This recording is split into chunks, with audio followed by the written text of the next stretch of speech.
Welcome to the wonderful world of wine. We are your hosts, Mark Lindsay and Kim Simone, exploring all things wine with you. You can find us on Facebook at The Wonderful World of Wine.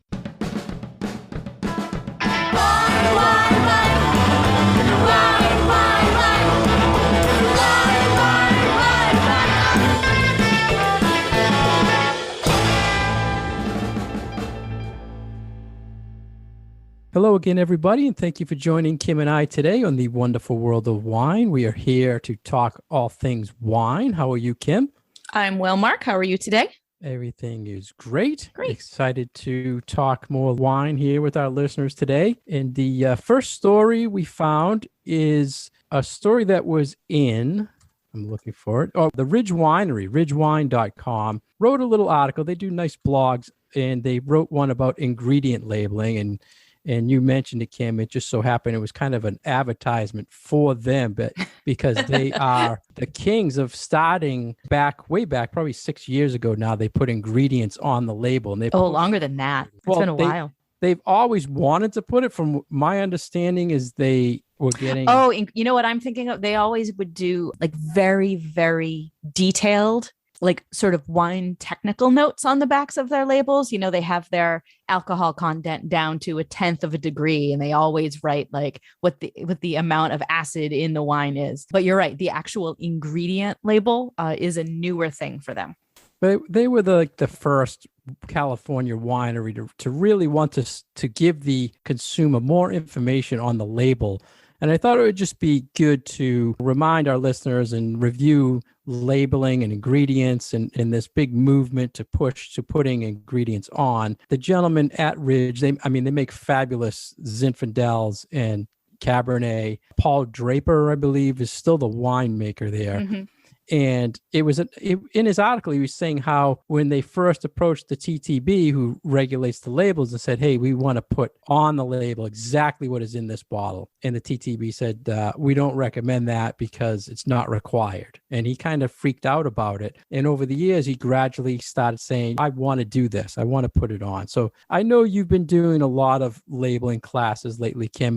Did you see more movement to people being interested in this? I know we talked about it a lot, but I think it's really important for me to understand what people are looking for, because I always hop on this topic, as you know. I mean, I think a lot of people want to know what's in their wine. I think they want transparency, but I also think that it's very confusing. So when I do my label classes, I focus a little bit less on ingredients and more like how to read the label. You know, is this a grape variety? Is this a region? You know, is this telling you anything about the style? Like, what can you learn from the alcohol content? Like that kind of a thing. Not so much by looking at this label, can you see if there are added ingredients or whatnot? It's funny. You talk about reading the label. And I think right now, technically, there are 3 things you can look at right away, to me, when I teach this, to say what is in this bottle. And that is the grape, the alcohol, and the sulfites. That's definitely 3 ingredients that you can tell it's required by the government to be on the label. Everything else is optional or not required. And those are the things I always tell people you should really try to dive deep into finding out what is in there and why don't people care. And they touched on it in this article that the wine industry is a food industry, but it's not required to list ingredients like the food industry. Right. And it brought to me, when the whole COVID thing hit, how it really stuck out to me that this wine industry is a food industry, is that we were considered an essential part of being open during COVID. So it was really a food industry. So what do you think, Kim, on their point of view of how they looked at what they're putting in and talked about organic a little bit? Mm-hmm. What did you think of how they compared organic and what the concern should be for the ingredients? Well, you know, they've always been a winery and winemakers who have always had this focus on transparency. They've always been the ones to put way more information on that label than even before it seemed to be of interest to the consumers. So they've really been the ones kind of at the forefront of getting in front of the government and be like, hey, we think that there should be, more information on here rather than less information. And they really do feel like having that transparency makes them look a little better. I don't know how to put it. I think it's a positive, but it puts them at the forefront of this idea that the more you know about your wine, the more you can sort of trust who the winemaker is. And they have this, I would say, idea about organics that even if they're not technically organic, they have a big issue with the things that can be added to a wine either in the vineyard or in the winery. So they feel like that stuff should be made known to the public. Yeah, we're talking about you can grow the grapes organically, but then once they're picked, that's where you should also be concerned. What are they doing to it after they're picked to be processed? Right. So and that is a big difference when you look at labeling for organic in the US versus in Europe. You can have that organically grown grapes on your label and it's still, it only covers half the process. It doesn't really have any bearing whatsoever on what happens to those grapes once they leave the field and once they enter the winery. I took this as there's wineries or wine companies that they're telling you everything. They're being honest what the percentage, and we talk about the tech sheets when you go on their websites. They're telling you everything. They're telling you when they picked it, the weather when they picked it, how much they picked. And if you go on a winemaker site or a winery site and they're not telling you that, that's where it sticks out to me, Kim. And I'll say, why are they not telling me how much of the grape is there? Why are they not telling me what they're doing with the wine? That I think people should be concerned about. And to me, it always bugs me, Kim, that when I tell people, they look at me like, why should you care about it? And I come back to them and I'll say, when you're picking up your food, you're reading the ingredients, right? And you're looking and you're researching that, but you don't do that for your wine. And why do we do that? Why do we do that for, why do we pay attention to food labeling, but not to wine labeling? Not to wine, yeah. I don't know. And, I used to sort of chalk it up to, well, there's this romance for wine and people just make the assumption that it's a more natural product than it is. And it very well may be that is still part of it. You think about the idea behind, this bottle of wine was handmade and handcrafted and people picked the grapes, even if that's not true, that is sort of the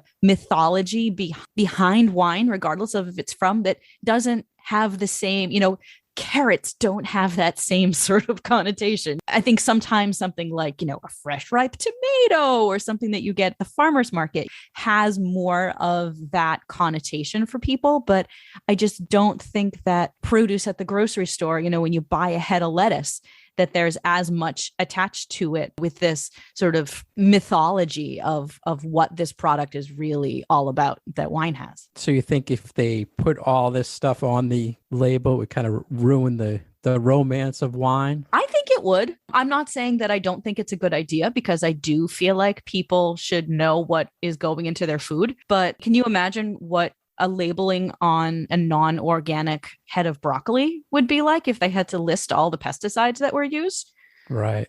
Good point. So on the one hand, why can you still call a head of broccoli, even if it's been treated in all these ways and sprayed with things and stuff like that? But then wine needs to be held to a higher sort of standard if it undergoes a similar treatment. And once again, in this article, Kim Ridge mentioned there are 60 legal additives. I see this number between 60 and 100. And additives could mean it's something that's used to treat the wine or process the wine, and other things that can be used to manipulate the wine. So I think there's a big difference between, say, like an acid you're using to balance the wine or keep it from spoiling, But sulfur. I think the problem there is that there are certain things that winemakers use to correct their wines that maybe wouldn't have any detrimental effect on the health of anybody, but that the market, and regular consumers don't know how to tell the difference between something that is benign and something that could be dangerous.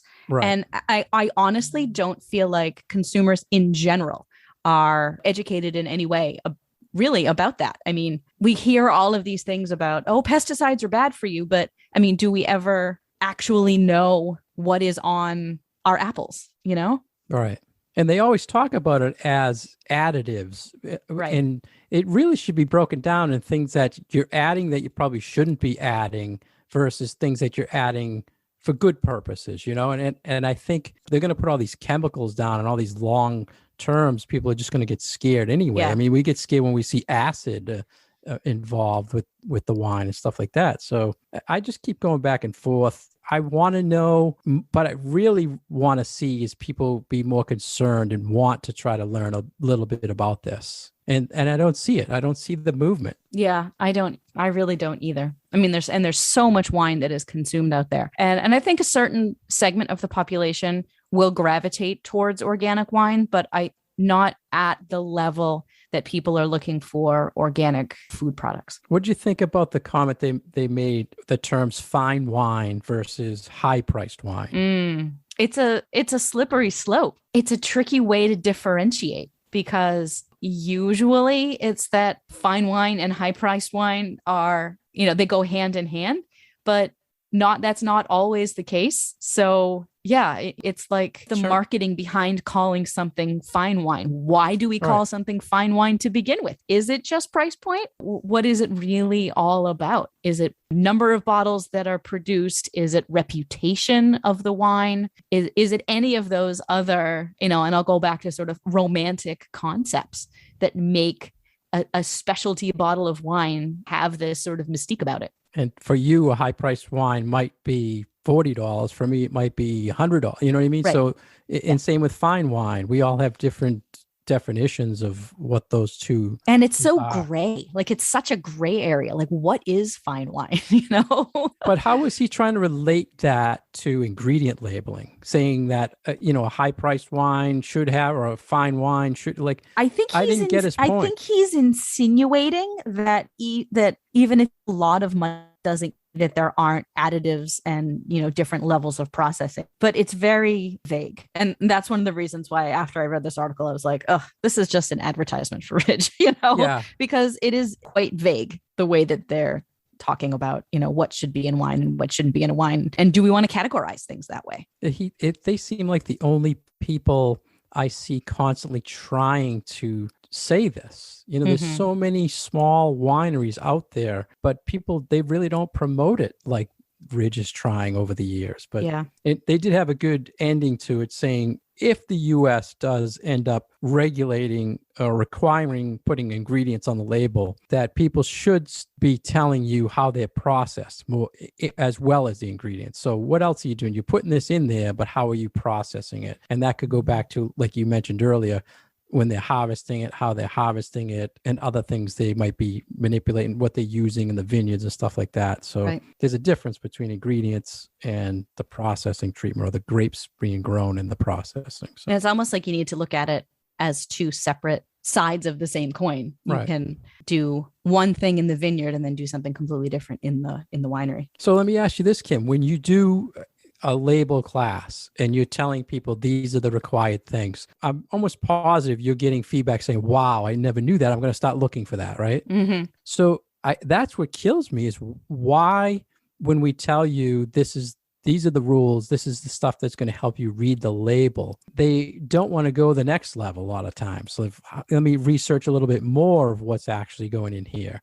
Do you find that they kind of stop at once they learn the label, they don't want to really dive any deeper? Yeah, I think so, because it's a lot of work, honestly. Yeah. I mean, it is out there. We talk about the tech sheets and stuff like that, but I get too geeky on it. And I always keep learning more and more and trying to justify the things I'm looking up. And I don't know, it's just a big thing for me, but I just feel we refresh the listeners on what's happening with ingredients.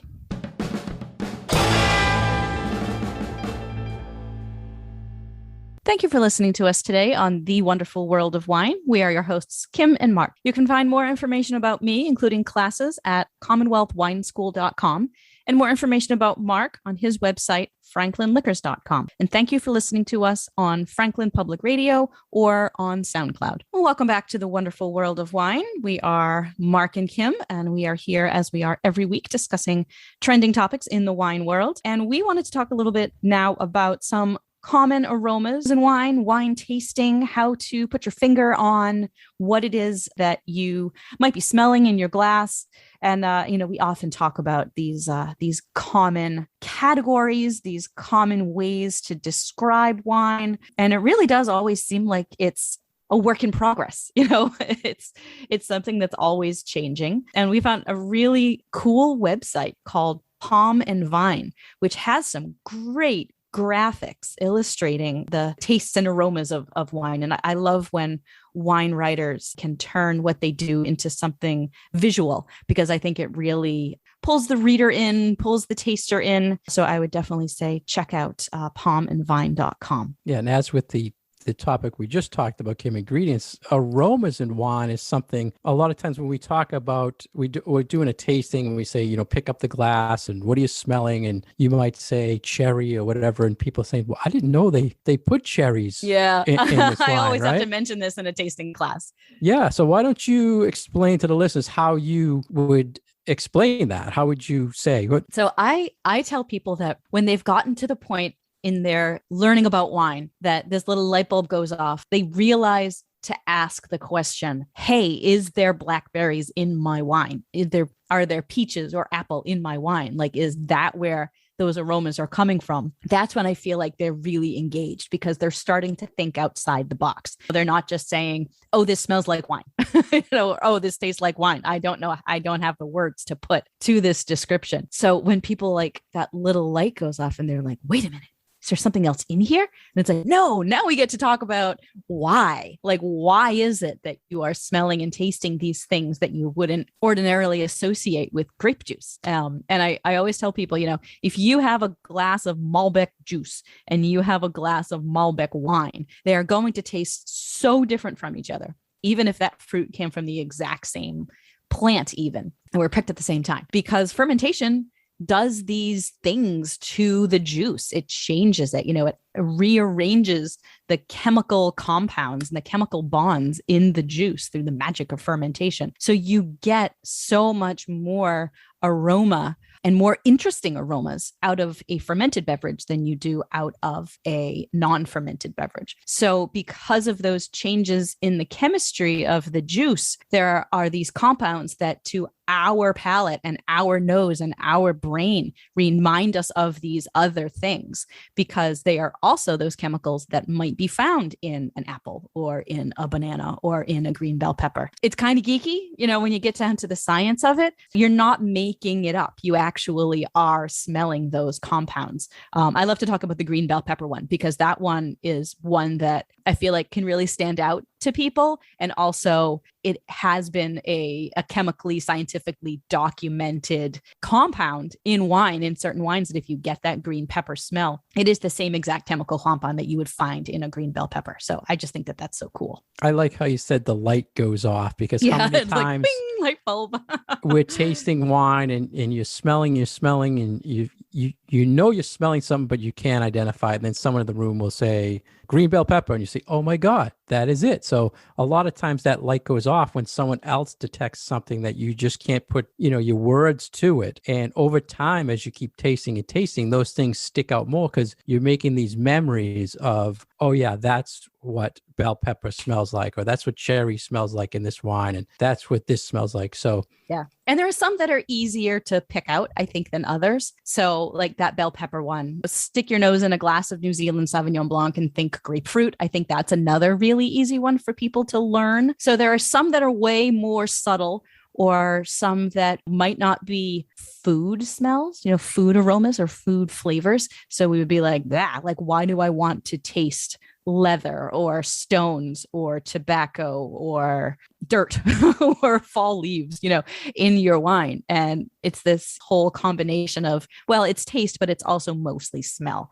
So it's like, use your creativity and use your imagination. But some of those other ones are often, I think, harder for people to wrap their brains around. And a lot of times you'll hear the word aroma and you'll hear the word bouquet. Bouquet. So Bouquet has really fallen out of fashion. You Yeah. really don't. I don't like see that anymore all that often. I always like to explain it. You first smell and you might get one primary aroma that's really hitting you. And then over time, you're getting more and more. And technically, I believe they're saying a bouquet should be more of an aged wine where things are really developed and you're getting more and more things happening in the wine. So you're detecting more. So I always go with that as for explanation of the two. So what about you? You talked about the bell pepper. You want to start with that as one of the aromas they say is most common in wine? Yeah. And that's actually the first one that they mentioned in the article. So, Yeah. I feel like it's one that once you know to smell it, you can't miss it. And they are pyrazines, I believe, is the group of chemicals that make up this sort of peppery smell. And sometimes my brain will translate it as, oh, that's not green bell pepper. Like that smells like a jalapeno, or that smells like, a ghost pepper or something like that. But it's a lot of a green sort of aroma. So they're often found in the Sauvignon family of grapes. So Cabernet Sauvignon, Sauvignon Blanc, Cabernet Franc, especially from cooler climates, tends to have a lot of this, Carmenere, Merlot. So that whole family of grapes will often show a lot of this characteristic. And sometimes it does pop up because it is wine or grapes that are grown in a cooler climate. And then other times it might be encouraged a little bit by grape growers because they might think that this adds a little bit of interest to the wine. So for our listeners, Kim, they want to experience this aroma in wine. Go to bell pepper Cabernet to buy region. See if we're on the same page that you would. Region. I tend to get a lot of this in wines from Chile. I don't know if you were thinking South America. Yeah, no, exactly. Yeah. Chilean cab. Yep. Anything from Chile, I often will get this sort of underripe green kind of a flavor to it. Almost like at first when I was exploring wines from Chile, it was like I'm getting a vegetal thing going on. Mm-hmm. And then it's okay. Yeah. Now it's more pepper, bell pepper, or green pepper. So over time, you kind of build on that. And there are different, depending on what your own experience and your own sort of sense memories is, sometimes these come across as that bell pepper. Other times they come across as like herbs or green grass, or sometimes people get it as like canned vegetables, and things like that. But there are a variety of different aromas that you could smell that are all sort of interrelated like this. And one of the things, Kim, we always joke about when we do tastings for people that are just kind of starting out and wanting to learn aromas. I think people get nervous that they're going to say something wrong. Yeah. And there is really no wrong. If you're smelling it, that's what you're smelling. Mm-hmm. But we always kind of give them the guidance that if it's a white, say apple, if it's a red, say cherry. I was going to go to apple next because I know that that's like one of your favorite things to do. Yeah. So if you can, to be safe, you think you're smelling, rhubarb, but you want to be safe, just say it's a little cherry, maybe if it's red, and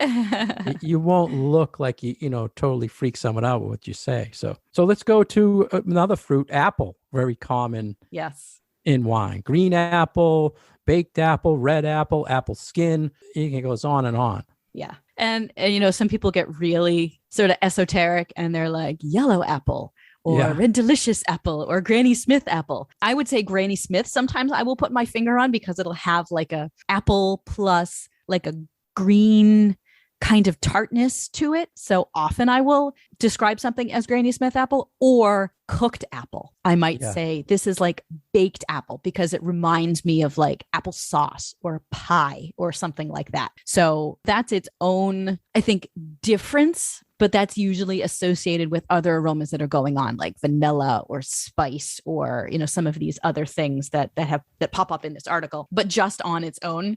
Yeah, apple is a fairly safe descriptive term, especially for something like Chardonnay, Pinot Grigio. A lot of the other whites from Italy have a lot of this apple aroma to them. So when you were going to sniff or the aroma of a wine, did you have something like a guide you use of what you would try to detect? Not usually. I like to just sort of freeform when I'm tasting. And sometimes I might go back and kind of try to jog my brain about what a particular grape variety is supposed to smell like. But usually I'll just sort of start jotting down ideas in my tasting notes about what the aromas are that I'm getting. And I'll usually, if I'm writing a tasting note for description for a winery, or if I'm writing an article or something like that, I'll usually spend a good 5 minutes just sniffing the same wine and like going back to it and seeing if I can pull out any other aromas and try to make it have as good depth as possible. Right. And unique. Like I try to make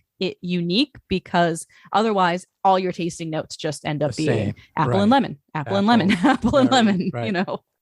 For me, it's like I'm looking for 3 kind of things to stick out, either earthiness or wood or fruit. So we haven't even talked about, we've only talked about fruit. We haven't talked about those other big categories, because fruit is just one of these many categories when you're just right. Easier to finger on. Does it smell floral? Does it smell earthy? Does it smell spicy? Then say, okay, describe the fruits you're smelling. So I think that is, a really smart way to approach it. Yeah, we can go on and on for days, everything about aromas. I know we totally can. You know, you mentioned early on about picking things out. Are there any aromas you have a hard time detecting in wine? Because I know I have my biggies that even over the years, I keep people say it, and I was like, why can't I detect that in a wine? And they mentioned some of it in this article, talking about an Italian herb. I'm trying to find. Is this the one that they use a different term? I usually use the term garrigue, because that's the Southern Italian, Southern French term. That is hard. Although I had a Zinfandel last night that absolutely was overwhelmed with that herbal sort of smell. So it's like when I smell it, I know it. But you know what I have a hard time with is pear. Oh, interesting. Yeah. Well, it is kind of a unique thing to find in the wine too. A lot of sometimes Pinot Grigio, you can get that. But that's interesting. Mine is definitely herbs. Yours is herbs. Any like Italian whites that are supposed to have classic herbal notes. I don't. So herbs like fresh green herbs, like parsley and basil and stuff like that, or like herbal, dried rosemary, like kind a dried type of thing. Okay. Because anything that's green, I can usually detect, but that's a good point. Anything that's dry, I would say would be the descriptor that. So like that, like herb de Provence mix where it's all the dried herbs, and it's kind of crunchy and smells pretty, but maybe not the nicest thing to actually eat. I can get a lot of spice, a lot of like clove and stuff like that, but not. I have a hard time picking out, like I can say, okay, this is baking spice or sweet spice or spice box or cigar box or whatever, but having the ability to pick out and say, that's cinnamon, that's clove, that's nutmeg. And these are things that I use all the time in my kitchen. So, I mean, I've got a loaded spice rack and I know what all these things smell like, but I have a very hard time sussing out those individual spices when I taste a wine and smell a wine, frankly. Now you mentioned pear. What about like on tropical fruits? Can you pick out like pineapple versus mango versus melon? I think I have an easier time doing. Yeah. So I mean, it's this. You were saying there's just so much. We don't even have time to talk. I know. Citrus fruits and melon fruits and spices. There's just so much. But I think we just had to, tell the listeners, whatever you are smelling, even if you say it smells like wine, which you said we get that a lot. To me, it smells like wine. Over time, you'll say, yeah, but do you smell blackberry? Do you smell oak? Do you smell this? And people say, yeah. And then I think over time, they start realizing and memorizing what they're smelling, and instead of just saying. And I think it's helpful to taste a couple of things side by side too. So it's really hard to be able to put words to these things when you're tasting just one wine. But if you have two things, especially if they're really different from each other, and then you can be like, okay, this one is more like apple and this one is more like grapefruit, and be able to do a comparison. And that's where I find it can be really helpful to have a couple of things that you're tasting sort of side by side. Right. And try not to read the reviews or the descriptor before you try it, because you're just automatically going to have that in your head. Right. The influence of it. Yeah.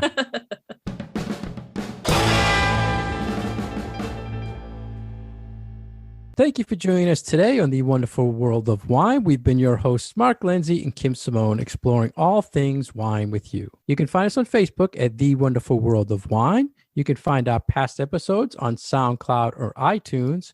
And we're here every week on Franklin Radio, WFPR 102.9 FM. Cheers.